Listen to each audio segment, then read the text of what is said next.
I am very pleased that this coalition has come together to present to this Congress and to America a strong, effective small business jobs bill.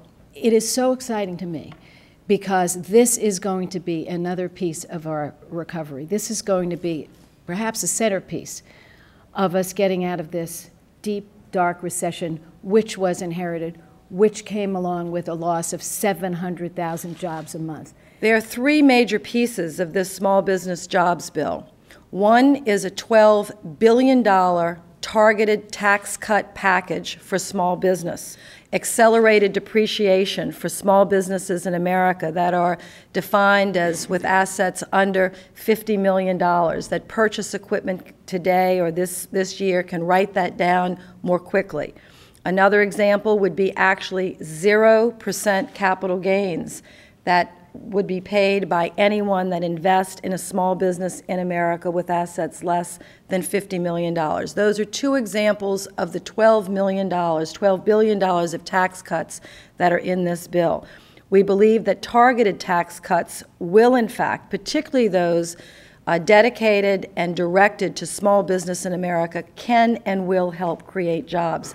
Democrats believe that. We also believe that strengthening the small business programs that are in the Small Business Administration, doubling the size of 7A and 504 loans, increasing the guarantee from 75% to 90%, and reducing the fees, we know has almost doubled the number of banks using these programs to lend to some of their best and very good customers.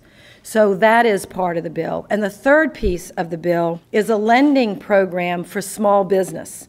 And when you come down to it, in story after story after story, the challenge is that small businesses cannot get credit. They're having their lines of credit cut. The number of small businesses that are using credit cards to survive has leapt from a year ago.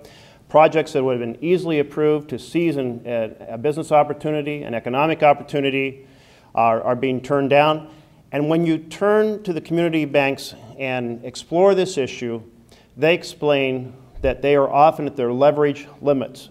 Their capital requirements are such that they aren't able to make additional loans. So we need to look at who can come in, who can step in, and the community banks are the obvious choice. These will be banks that are strong. These will be banks that will pass the stress test. These will be banks that can pay us back. And so with this program, everybody wins.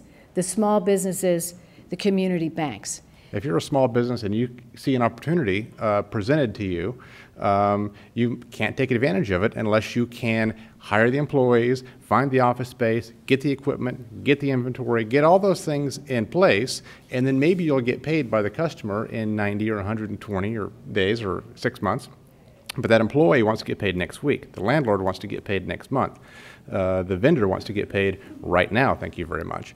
That all comes from bank credit. And if you can't get that, you can't hire those people, you can't expand, you can't move the ball forward. And that's the critical thing that is missing in this economy right now for the small business community. And we think the lending fund can play a really important role, as has been heard today, to making that happen. And the 7,000 community banks around the nation are fully behind this legislation because it finally gets the credit through the community banks to the small business borrowers. This is common sense legislation to find the roadblock in getting funds, liquidity, loans into the hands of small businesses and address that roadblock.